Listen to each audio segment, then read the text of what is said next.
Hello friends, welcome to our English grammar class. Today we are going to learn lesson 18 prepositions. Prepositions क्या होते हैं?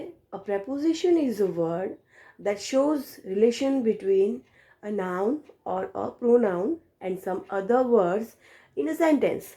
Prepositions क्या होते हैं? Prepositions रिलेशन हमें दिखाते हैं, वो नाउन और प्रोनाउन के आगे लगते हैं और वो हमें उन सेंटेंस में दूसरे भी वर्ड्स होते हैं उनके साथ क्या रिलेशन है वो दिखाते हैं। जैसे कि हमें आपको यहाँ पर प्रेपोजिशंस दिए हुए हैं in, on, up, into, before, at, by, upon, under and after. तो फर्स्ट वन है आई एन इन। तो इन का मीनिंग क्या होगा? इन मीन्स अंदर। जैसे कि कोई एक बॉक्स है, बॉक्स के अंदर कोई एक बॉल है, तो हम क्या बोलेंगे कि the ball is in the box. तो क्या हुआ? अंदर। और दूसरा इन का मीनिंग क्या होगा? वो इट इंडिकेट्स द टाइम। ये टाइम के लिए भी यूज़ होता है, जैसे कि यहाँ पर हमें दिया है इन द मॉर्निंग। तो मॉर्निंग मीन्स क्या होगा? सुबह। तो इन द मॉर्निंग, तो he is coming in the morning, मतलब वो सुबह आएगा, है ना, वो सुबह आता है ऐसे। तो इन द मॉर्निंग। फिर क्या दिया है? इन द इवनिंग, तो शाम को। इन द इवनिंग, जैसे कि मॉर्निंग का टाइम लेना है, इवनिंग का टाइम लेना है, फिर कोई हमें मंथ का नाम लेना है, जैसे कि जनवरी, फरवरी, तो in the January, in the फरवरी ऐसे यूज़ होगा। तो इन दो वे में यूज़ होता है। एक तो इन का मीनिंग अंदर होगा और एक टाइम के लिए यूज़ होता है। देन है ऑन। ऑन का मीनिंग क्या होगा? ऊपर। क्या होगा? ऊपर। जैसे कि कोई टेबल के ऊपर कैट है, टेबल के ऊपर कैट बैठी है, तो हम क्या बोलेंगे? The cat is on the table, है ना। बॉल होगा तो ball is on the table. तो कोई चीज़ के ऊपर कोई चीज़ है तो हम क्या बोलेंगे? ऑन। और दूसरा ऑन क्या कहाँ यूज़ होगा? देखो यहाँ पर हमें दिया है ऑन संडे, तो ये डे के आगे भी ऑन आता है। टाइम, ये भी टाइम दिखाता है कि वो संडे को आता है। तो ऑन संडे। फिर क्या है? अप। तो अप का मीनिंग भी क्या होता है? ऊपर। तो जैसे हमने ऑन का मीनिंग लिया था वैसे नहीं आएगा। ये क्या आएगा? On up means lower to higher point of, means कोई इंसान है, कोई पर्सन है जो नीचे से लेकर ऊपर जाता है। जैसे कि कोई हिल है, तो हिल पे कोई जाता है चढ़ के, तो नीचे से लेकर ऊपर तक जाएगा, तो वो एक्शन दिखाएगा हमें, तो उसमें अप आएगा। जैसे कि she is going up to the hill, वो हिल पे जा रही है, तो अप आएगा। देन है इनटू। इनटू का मीनिंग भी क्या होगा? अंदर। पर ये भी एक्शन के लिए यूज़ होगा।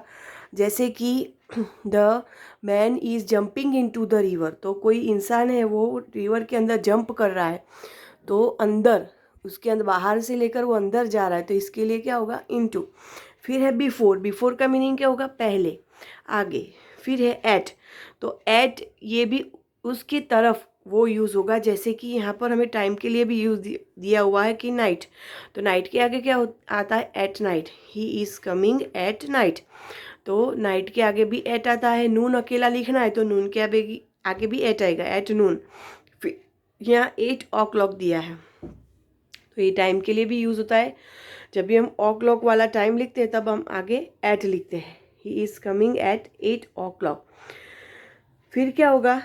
तो फिर हमें नेक्स्ट प्रपोजिशन दिया है बाय। बाय के बाद हमें क्या दिया है? अपॉन। अपॉन भी उसका मीनिंग भी क्या होता है? ऊपर ही होता है। फिर है अंडर। अंडर मीन्स क्या होगा? नीचे। देन है आफ्टर। आफ्टर का मीनिंग क्या होगा? बाद में या पीछे। देन हमें यहाँ पर कुछ सेंटेंसेस दिए हैं, जैसे कि यहाँ पर हमें एक पिक्चर दिया है और पिक्चर के अकॉर्डिंग यहाँ पर हमें सेंटेंसेस दिए, तो वो हमें सेंटेंस लर्न करने और तब हमें प्रपोजिशन के मीनिंग पता चलेंगे बहुत अच्छे से। जैसे कि फर्स्ट है Misha is standing on the bridge. तो यहाँ पर एक गर्ल है और यहाँ पे ब्रिज है, तो वो ब्रिज के ऊपर खड़ी है, तो क्या बोलेंगे? Misha is standing on the bridge. Bridge के ऊपर, तो क्या आएगा? ऑन आएगा। देन यहाँ पर दिया है a man is jumping into the river. मैंने पहले आगे भी बताया था आपको। देखो ये ब्रिज के ऊपर से रिवर के अंदर जंप कर रहा है, तो देखो the man is jumping into the river, मतलब रिवर के अंदर ऊपर से वो जंप कर रहा है। तो यहाँ पर क्या आएगा? इन टू। वो पहले से अंदर नहीं है, ये अंदर जंप लगा रहा है, तो ये एक एक्शन है, तो इसमें क्या आएगा? इनटू आएगा। देन है the number 3 is Mohan is swimming in the river. Mohan नदी के अंदर ही स्विमिंग कर रहा है, तो इसके लिए हम क्या यूज़ करेंगे, इन यूज़ करेंगे। देन है number 4, a boat is under the bridge. देखो ये ब्रिज के नीचे गैप है, तो बोट कहाँ पर है, तो बोट कहाँ पर है, तो अंडर द ब्रिज, ब्रिज के नीचे है। नंबर 5 क्या है, I was going up the हिल, है ना, I was going up the हिल, मैं हिल के ऊपर जा रहा हूँ यहाँ पर, तो यहाँ पर भी अप आएगा। नंबर 6 है, she was coming down to the hill, फिर ऊपर जाके, हिल के ऊपर जाके फिर नीचे आना है, तो हम क्या बोलेंगे, तो डाउन। अप का ऑपोजिट क्या होगा, डाउन, तो ये भी प्रेपोजिशन है। She was coming down to the hill. Then number 7, Sunday comes before Monday, तो इसका मीनिंग क्या होगा, संडे मंडे से पहले आता है, बिफोर मतलब संडे कब आता है, तो मंडे से पहले। देन है number 8, Monday comes after Sunday, तो मंडे कब आता है, तो संडे के बाद आता है, तो मंडे कम्स आफ्टर संडे, मतलब ये पहले और ये बाद में। तो हमें सारे ये प्रपोजिशन के मीनिंग पता चल गए कि क्या है। Now we see the exercise of lesson preposition.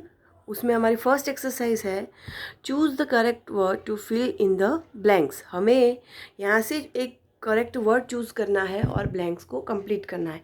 जैसे फर्स्ट वन है, John was sitting dash his class, मतलब जॉन पहले से ही क्लास में बैठा है, तो हम क्या लिखेंगे, इन की इनटू, तो वो बैठा ही है पहले से ऑलरेडी, तो क्या लिखेंगे, इन, तो John was sitting in his class, यहाँ पर क्या आएगा, इन आएगा। देन है number 2, he comes here dash the morning, तो मैंने पहले भी बोला था कि मॉर्निंग आता है, टाइम आता है, तो हम क्या लिखेंगे, इन लिखेंगे, तो he comes here in the morning, और यहाँ पे इनके नीचे डैश कर देंगे। Then number 3 is dash night there was a meeting, तो हमने आगे भी डिस्कस किया था कि नाइट के आगे क्या यूज़ होगा, एट, तो हम क्या लिखेंगे, at night there was a meeting. Then number 4, we shall play a match dash Sunday, तो क्या आएगा, ऑन आएगा कि टू आएगा, तो डे के आगे ऑन आता है, तो क्या आएगा, on Sunday. Then number 5, what is the time dash your watch, तो देखो यहाँ पे वॉच में टाइम बताने के लिए बोला है, तो हम इन नहीं बोलेंगे, हम कहेंगे बाय, इसमें क्या आएगा, preposition by. Then number 6, Friday comes dash Saturday, तो बिफोर के आफ्टर क्या आएगा, फ्राइडे कब आता है, सैटरडे से पहले आता है, तो क्या यूज़ करेंगे हम, बिफोर, तो यहाँ पर हम लिखेंगे before Saturday. Then number 7, Tuesday comes dash Monday, Tuesday कब आता है, मंडे से, तो मंडे के पहले आता है कि बाद में, तो ट्यूसडे मंडे के बाद में आता है, तो हम क्या लिखेंगे, आफ्टर, तो Tuesday comes after Monday. Then है number 8, John was sitting dash a tree, तो जॉन कहाँ पर बैठा है, तो ट्री के नीचे बैठा होगा, तो हम क्या लिखेंगे, under, John was sitting under a tree, okay. Then our question 2 is, rewrite the second sentence in each pair of by using of.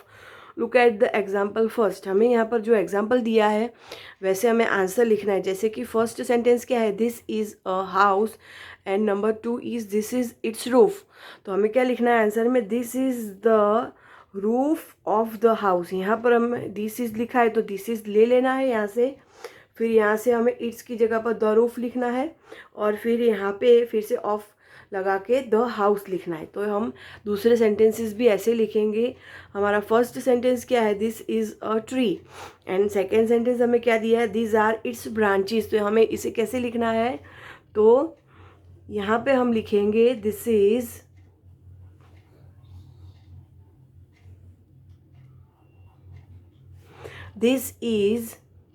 The,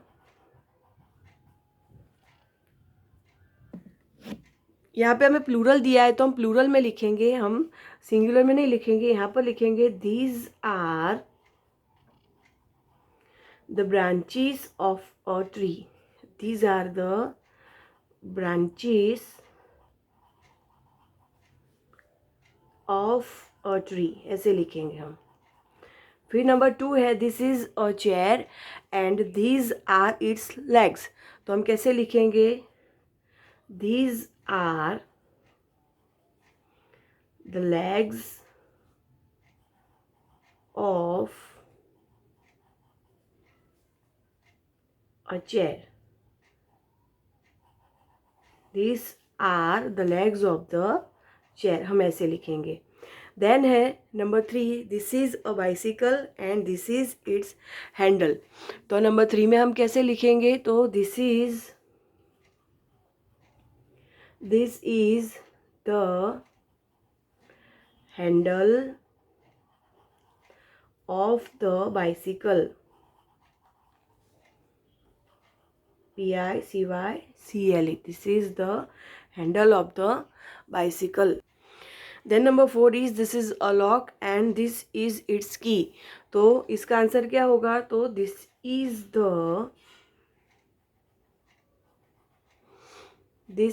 the key of the lock. क्या आएगा? This is the key of the lock. Then number 5 is this is a school and this is its gate. तो इसका answer भी कैसे होगा कि this is the gate of the school. This is the gate of the school. और हमने first sentence में भी लिखा है प्लूरल में कि these are the branches of a tree. नहीं आएगा, branches of the tree हो जाएगा. Okay friends, so we have completed here our lesson 18 prepositions. You have to complete this lesson in your English 2 notebook. Thank you.